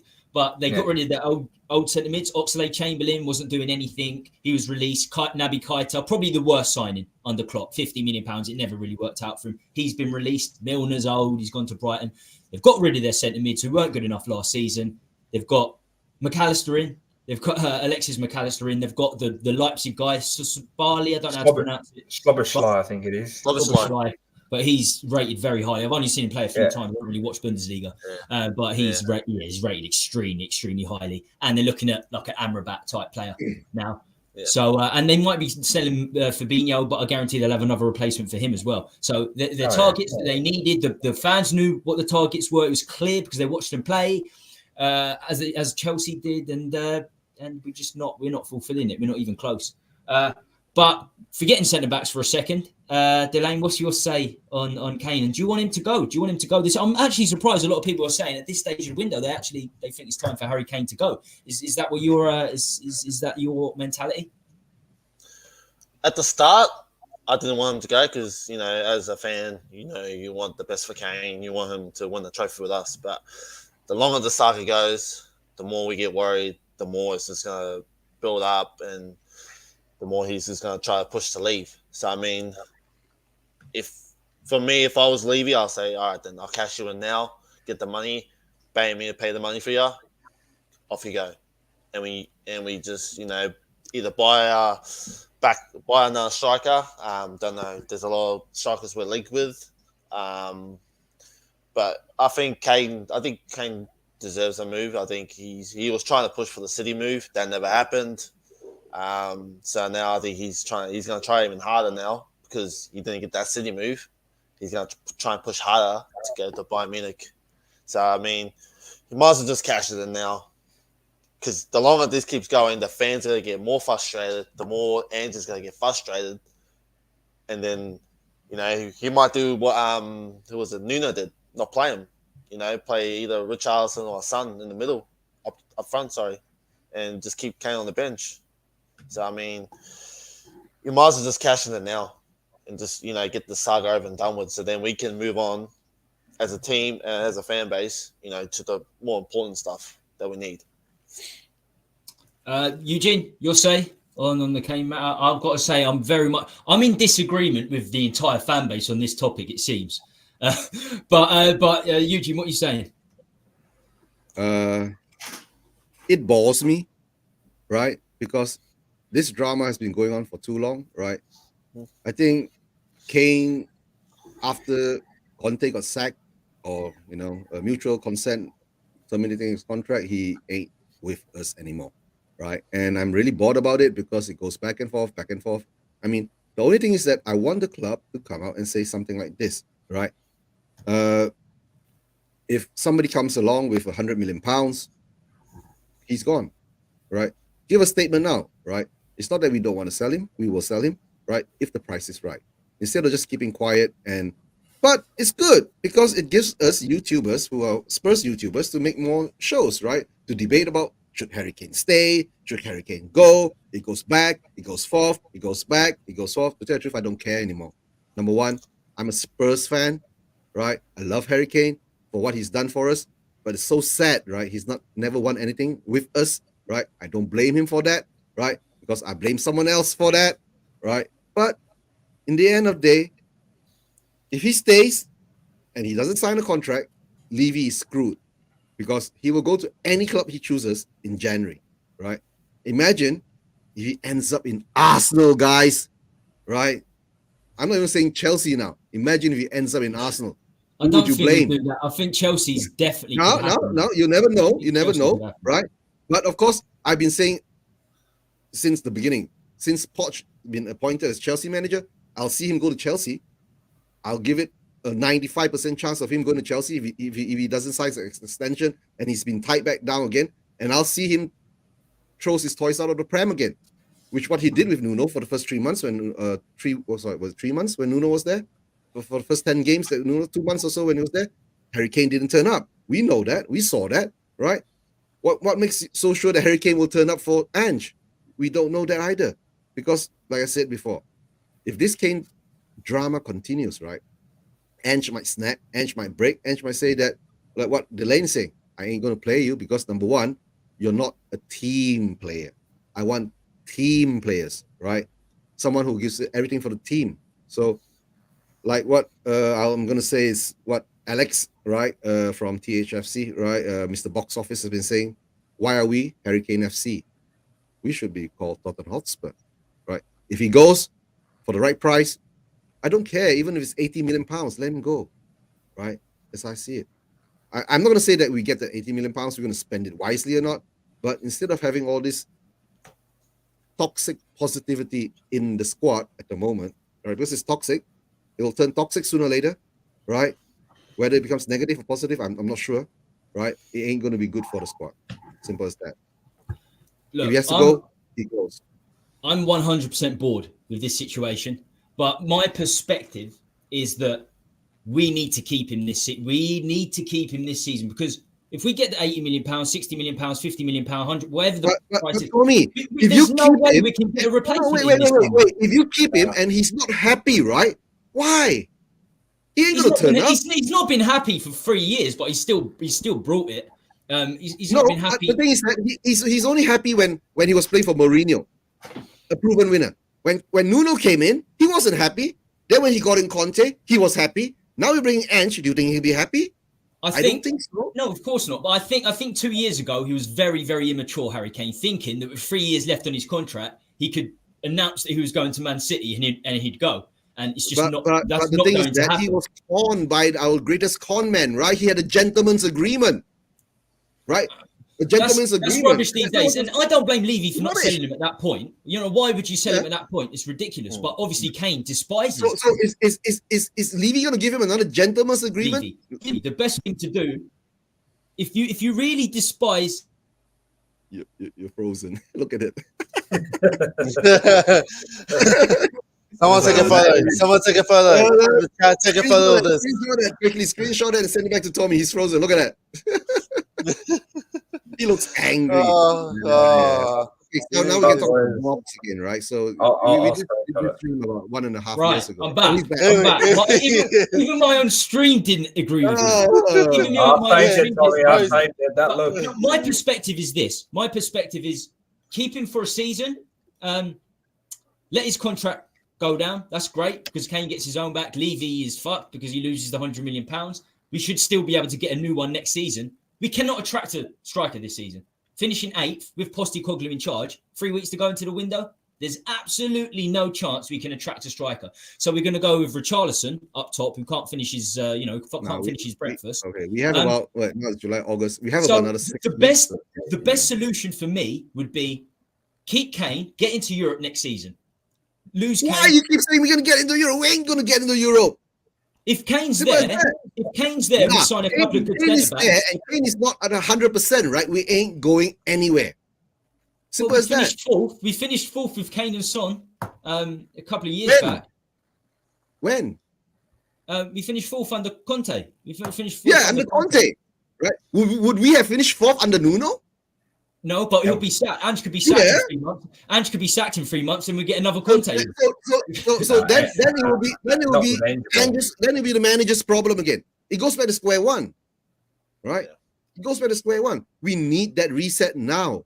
If we are going to do a rebuild, right? We can't reset because we haven't got enough time. There's no time to sign a striker. Whereas if it was a reset, it should have been done 3 weeks ago, 4 weeks ago. It had to be done then. Proactive signing centre-backs, proactive getting rid of your striker and replacing him. Because right now we can't attract a good striker because we finished 8th, because we don't have the money to attract the best strikers. Next season, if we get 5th or 6th, to be fair, we've only missed out on Europe once in 15 years. So if we get a couple of centre-backs I'm still confident. I'll give you this scenario, Tommy, right? I'll give you this scenario. Tommy, I'll give you this scenario. What if you were Kane, right? And you were in this situation now. What would you do? If I was Kane, right? I'll give it until end of this month, right? And there's still no progress, right? I'll hand in a transfer request. Doesn't matter. Levy has to accept a bid. Levy has to accept a bid for Kane to go. If Bayern comes up with accepted by Levy. But if Bayern comes in with an 80 million pound, 80 million plus something pounds, right? Will you think Levy will take it? And this season, Harry Kane can go to Bayern Munich, which is fantastic. But he would definitely prefer to go to Real Madrid or Man United. And Real Madrid will definitely sign him for free next summer. Nah, Madrid and he'll get 500 grand a week. You know why? Madrid is looking at Mbappe. Because Mbappe, to tell the truth, right?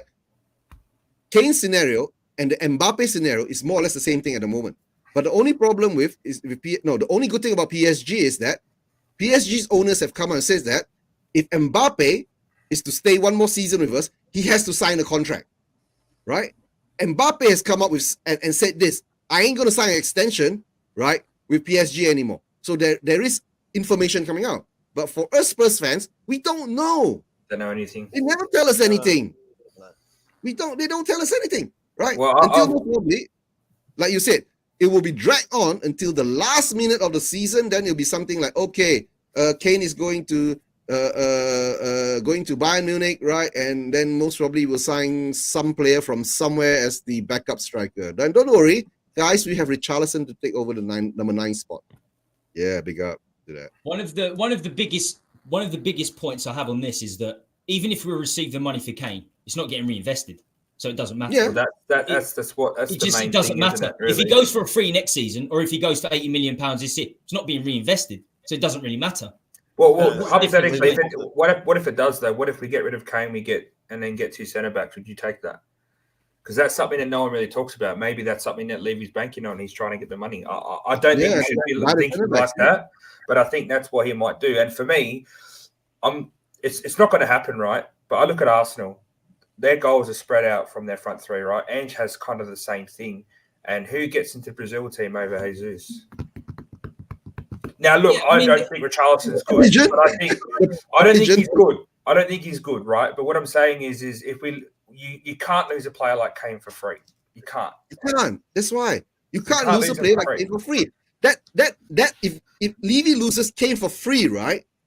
That will make Levy look like a dumbass. Exactly what I wanted to happen. That's exactly what I wanted to happen. It actually might get him to out. look like a dumbass and have to go in his pocket and reinvest. Absolutely. Now the question is, if the offer comes in, I think Kane would go Bayern Munich. Absolutely, I do.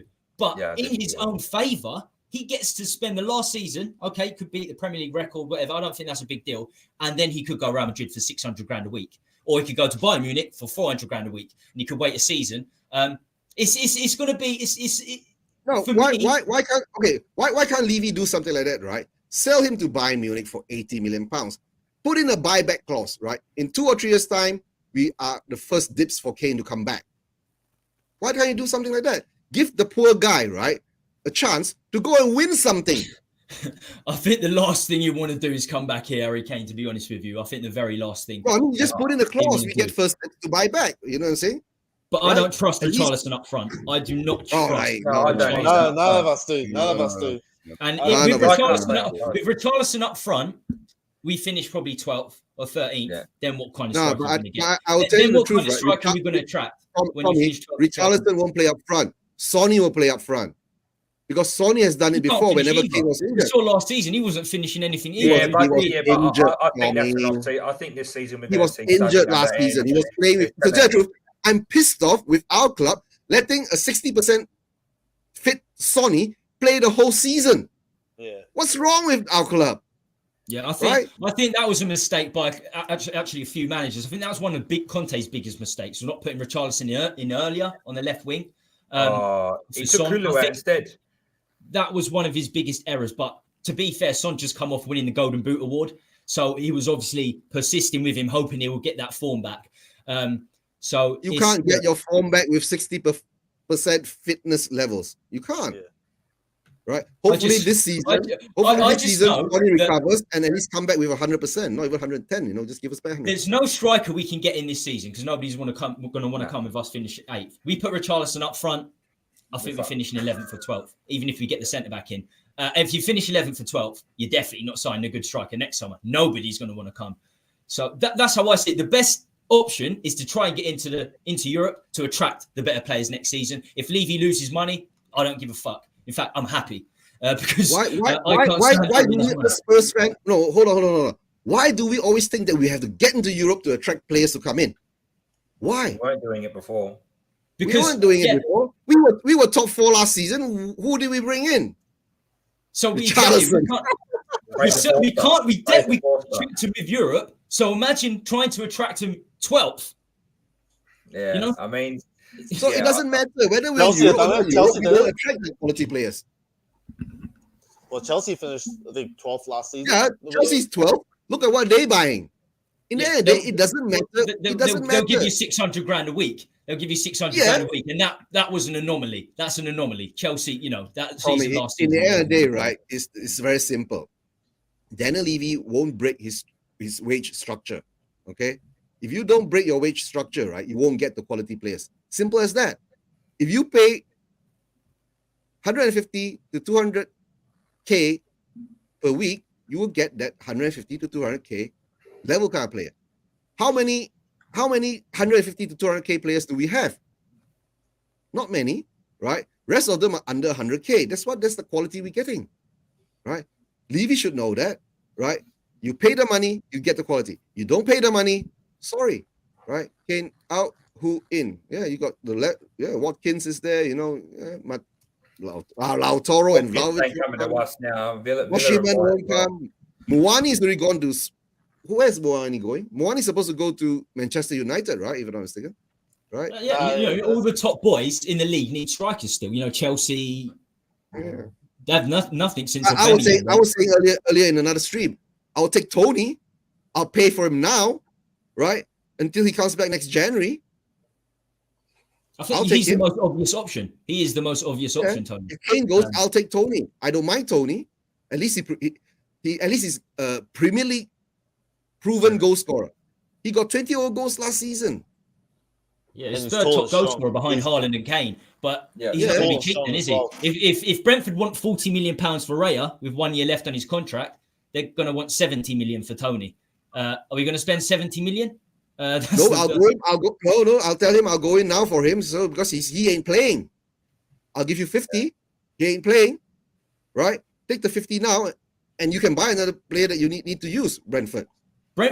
Tony would come. Tony would definitely come because we're a step up from Brentford. Yeah. But I don't think they're taking anything less than 60 million pounds, 60, 70 million pounds. How many years he got left on his contract? Is it 2, 1? 2. I think he's got 3 years. I think he's got 2 or 3 years. 2 or 3 years. Yeah. So Yeah, no. Brentford know what they're doing in the transfer market. But Jason, any of these others you'd think of realistically we could sign this window if Kane to go? I think the only one that realistically Zero. we could sign. I mean, if that is that Ferguson from Brighton, I think you put that there. Is that? But the only probably one would be David. Jonathan David would be the only one that we might be able to get, but I don't think we'll even get him. Everyone else is not coming. To tell the truth, guys, I wouldn't mind Watkins. Watkins won't come. Villa just got. This is the issue. This is Villa the just issue. Villa's got Europe, and we don't have Europe. Yeah, No, but That's the problem. Better. We need Europe. Their squad's getting better. Their squad's getting way better. And who did they just buy? Torres. Yeah, And, the other guy. and Diaby from Leverkusen. Yeah, Diaby. He's a wicked winger, and they just bought him. Their team's going to be good defensively and going forward next year. They're going to take our spot, I think, in top 6. I think they're going to stay there with Emery. Emery's a good manager. He is. Yeah, Emery's a good hopefully he takes Lo Underrated. Celso off us because he used Lo Celso at Villarreal and apparently he's interested. That'd be nice. That'd be Yeah, lovely. but then he'll be the best midfielder in the bloody league under bloody Emery Watch. They'll win the Premier League. Yeah. They'll win the FA Cup. They'll probably win the FA Cup at least. So Lo Celso will win some cup with them, right? Yeah. 100%. Most the probably, way- no, Villa will win the Conference League with Lo Celso. Yeah, I see that. Still a trophy, to be honest. Eugene, you shaking your head. I don't know. No one from here. Maybe Tony's. The only Realistically, right? You're talking about players like Osimhen, Martinez, Vlahovic. They won't They're not come. getting there. David, maybe Ferguson is Brighton. Brighton now has gone crazy. Every player that they want to sell is going to be £100 million or so like that. Muani looks more going to Manchester United or something. Ramos, which Ramos? The Sporting Lisbon Ramos? The Benfica. Benfica Ramos. That's Kong Black, the guy who was in the World Cup, right? So yeah. El Nasri, I'm not too sure about He's him. a Sevilla striker. Sevilla. He's a little bit like Robbie Keane. Reminds me of Robbie Keane in a way. He's a good player. Why would you want to leave? Like you say, why all these players, right? All these players are playing Europe, right? Why would you want to come to Spurs? Like what you say, for me. Yeah. I mean, why won't Watkins come to Spurs?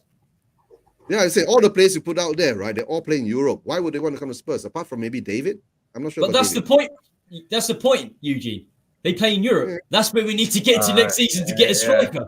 That's I see what you did there. That's what I've been saying. That's what I've been saying. I see what you've done there. I see what you've done there. But the problem is that what makes you so sure we're going to get into Europe next season? No, I'm not sure, but I still believe we can. We've got a Better squad. chance of If we get a good centre back in, I still believe Maddison, Kane, Kulusevski with 2 good centre. I still believe we can get top 6. I mean, Villa are very good, but I still think we could get top 6 over them, and we should if we get 2. We should, definitely. Then If we get 2 Kane centre can go- backs, Then we will get in Europe. The rebuild would start that summer. That's how I would do it. But it's going to be almost impossible to keep Kane anyway. So so it could all be relevant. But the saga continues because he's still a Spurs player. So the saga continues. I mean, Delane, any strikers you would take from there? Any realistic ones this summer? I'll put it back up.